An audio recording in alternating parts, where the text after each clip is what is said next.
We are now going to hear from Emma Houlden, and you might have seen updates from Emma and Chris over the summer of their time over in Zambia. Emma's going to share particularly about her involvement with maternal care this evening, and her time at Chitokoloki and Dipalata as well, and what she was involved in there. So Emma, thank you so much. I will get your presentation up now. I'll just admit, thank you for having me and asking me this evening, and yeah, it's good to be here, and thank you to MMN and the trustees for your support. Hi to Angela and Paul. I wasn't sure I was going to know anybody on here, so it's nice to see you. Yeah, so I'll just tell you a little bit about us, and then what we were involved with over the summer. So you can put it onto the next slide. Thanks, Hannah.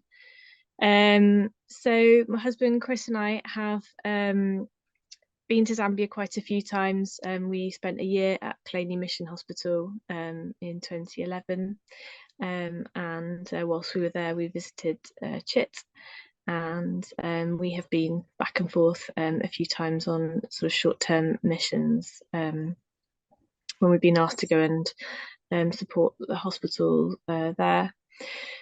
We live on Anglesey in North Wales, and Chris is a general surgeon, colorectal surgeon, and I'm a midwife and also a nurse. So I work part-time as a midwife on labour ward and the whole maternity unit at Ysbyty Gwynedd in Bangor. And I also work 1 day a week as a practice development nurse in the emergency department. So that's involved in providing training to nurses. And we have 3 children, Jack, who's 9, and then twins, Jessie and Anna. And we go to Mosaic Church in Bangor.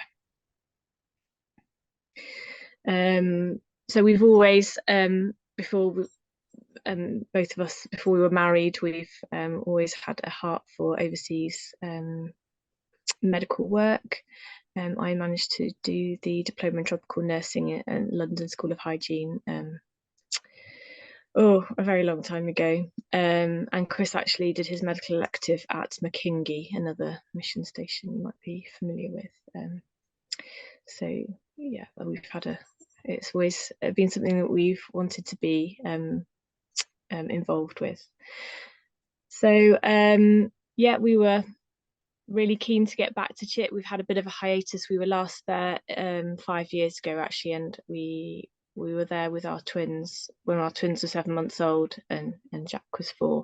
So this time it's been a lot easier, funnily enough, going with them a bit older. But we always felt like if one of us is going, then we're all going. And you know, it's a family affair these days. So Chit is an amazing place if you ever get the opportunity to visit. There's lots going on, and this time we were able to get involved in quite a lot of other sort of aspects of mission life, I suppose you could say, of station life there, which was really good. And be able to spend time, there's a couple of families there with young children, and just trying to be able to spend time with them and support them was really good opportunity this time. So we were able to bring along a friend who's a medical student. So between a lot of the questions we get are how do you manage with the children? So between the 3 of us, we sort of would see what was going on, and we would kind of manage our roles in respect to that. So that's how that happened. So I tended to work, I'd sort of go in to see the maternity inpatient. So they might be what they call ladies in waiting. So they might have had a complicated pregnancy previously and been told, you know, when you can start to feel the baby moving, you know, start making your way to the hospital so they can await delivery, basically. Yeah, so making plans of care for these women, and managing anything that's sort of gynae related, I would say, would tend to be sort of located on the maternity part of the hospital. So Chit has around about 400 deliveries a year. It's generally a safe place to have a baby. Qualified midwives there, and there is facility to do cesarean section at all times. So quite a lot of the workload we found this time was dealing with complications that have arisen from patients being at another facility. So the district general government hospital in Zambezi is about an hour away. Not always able to provide very good care for various reasons, would often send us their complications, or from hospitals further afield. So we had, while we were there, we had two ladies that just came. They'd had cesarean sections, and they just came with open abdomens, uterus necrotic, and just requiring a hysterectomy.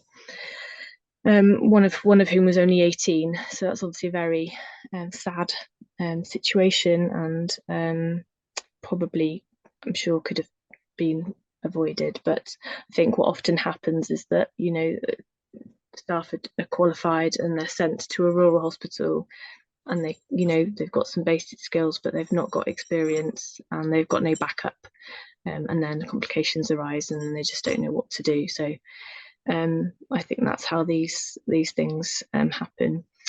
They often have visiting specialists. So I can't remember the name, sorry, but there's a gynecologist that will come, and they may save things like some complicated fistulas, which occur due to obstructed labour, and causing a tract to form that can make you either incontinent of urine or stool.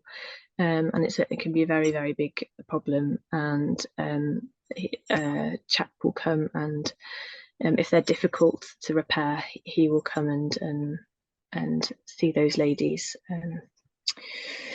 There's a lot of cultural differences that you need to be aware of when you're working there. So it's often trying to sort of get consent when we decide that a cesarean section is indicated. Maybe a reluctance there, and we need to get consent, and that's usually from an in-law, which sounds very strange to us, doesn't it? But that's the way it is. So it's just important to try and get the people that you're looking after on board. And there's also, again, as Florence was sharing, superstitious beliefs, and an element of witchcraft that still goes on. Again, we find it hard to understand, coming from a very British European standpoint, but again, it's important to be aware and have insight. So, for example, women may try to induce labour by using traditional medicine, and that can have actually very tragic consequences. So we need to try to have education in regard to things like that. Yeah. We'll go on to the next slide. So as I mentioned just earlier,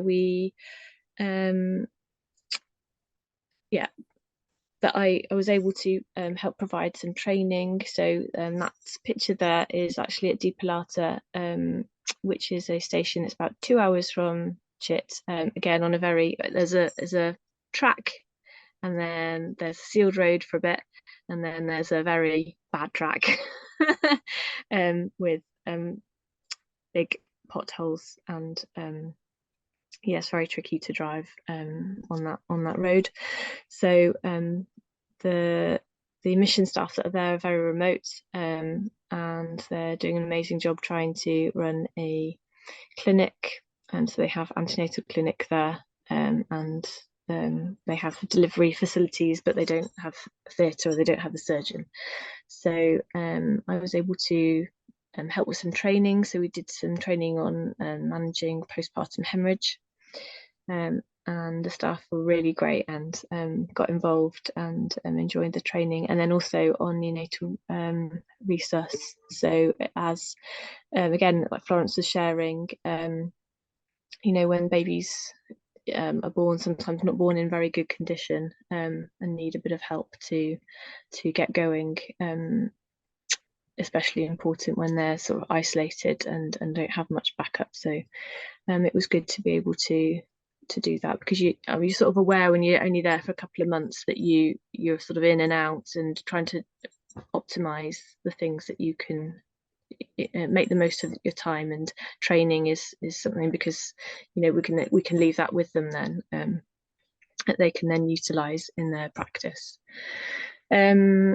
Also had the opportunity to get involved with camps while we were there. There were 4 camps for junior boys and senior boys, and junior girls and senior girls, and that's a picture of I did a session for them on their bodies, and the changes that they go through during puberty, and hygiene, and just talking about how God wants us to live, and his design for family life.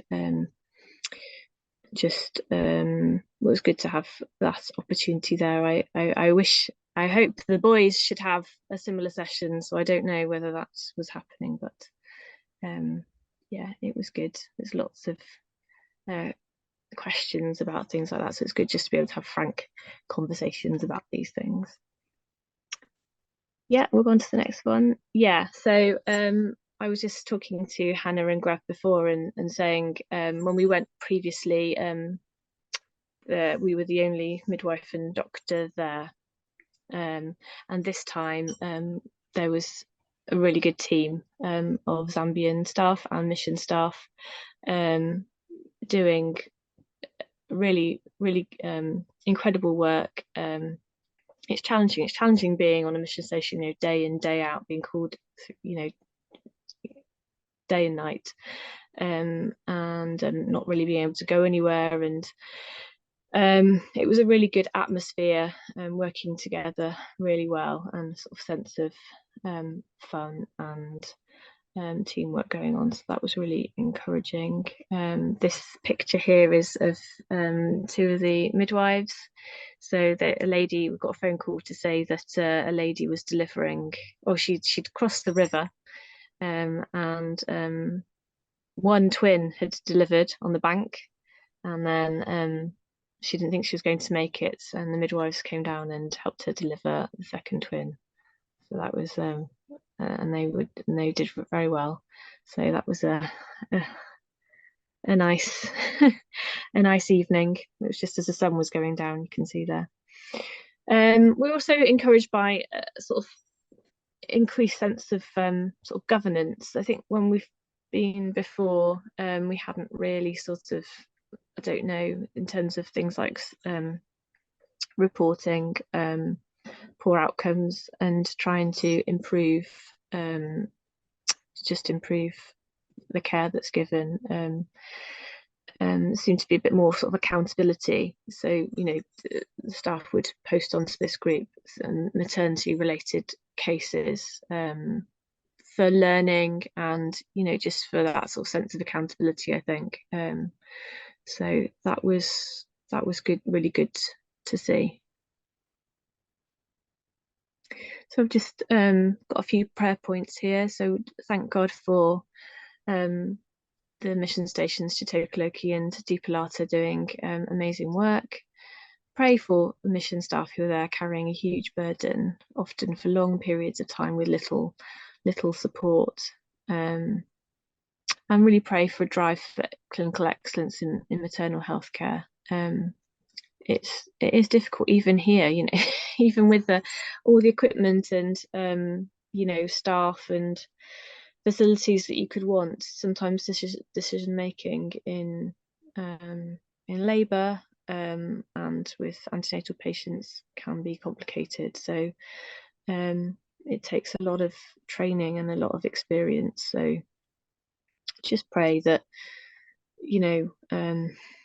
staff with those skills and experience would be in those places, and that God would raise up more doctors and midwives wanting to, with a passion for maternity, maternal health care.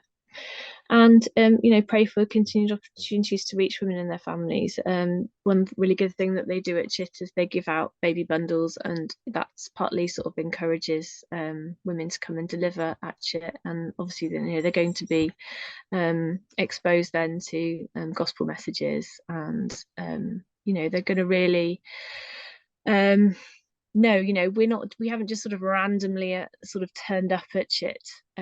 We're there because we feel this is something God has put on our hearts, and it's something that we're passionate about, and we want to, we want women to do well. We want them to be healthy and strong for their babies and for their families. And that's all I have. Anyone? If I'm happy to take any questions. Anybody wanted to ask anything? Is there a permanent team there? Yeah. So Dr. McAdam, he and his wife, whose name has just escaped me, Lorraine, so she's a nurse and he is a surgeon. And then Sister JR, she's also from Northern Ireland. She's been there for a long time now. And there's a couple of other nurses who are mothers, so they're sort of a bit in and out. And then the wards are sort of staffed by government nurses and assistants. So that's kind of how it works. Most patients will have a bedside carer, a family relative, a family member or a relative to sort of look after their needs, and then the wards will have a couple of nurses to do dressings and give out medications and things like that. It was really good to hear about the camp for the teenagers, and I wish when Florence was talking, I wish they could help the teenagers to learn something before they get as far as having children. They really need to start then, don't they? Yeah, it's true. So these girls were I think they were sort of 14 to 18, the ones that I was talking to. And one of the second highest cause of death for maternity related reasons is having a baby when you're under 18, because your body just is still developing itself, and it's not really designed to have a baby before you finish growing yourself. So I really just wanted to sort of press that upon them, and it's yeah. Thank you so much, Emma. I mean, it's lovely to be able to hear that you and Chris were able to do training and things as well out there. As you said, it's trying to pack as much as you could into the time you were there. So being able to do training and leaving those things with staff and developing staff as well. So thank you so much for sharing this evening. It's a lot to be praying for, and we'd love to be praying for you and Chris and the family as well. We're going to take just 10 minutes, if that's okay, to break out into rooms and just pray for some of the things that Emma and Florence have chatted through this evening. There's lots to be praying for. The need is huge, both in Zambia and Uganda. So if we can just be praying through some of the things. I think the prayer points are being put in the chat now. So we'll just break out for 10 minutes and then come back together before we finish. Thank you.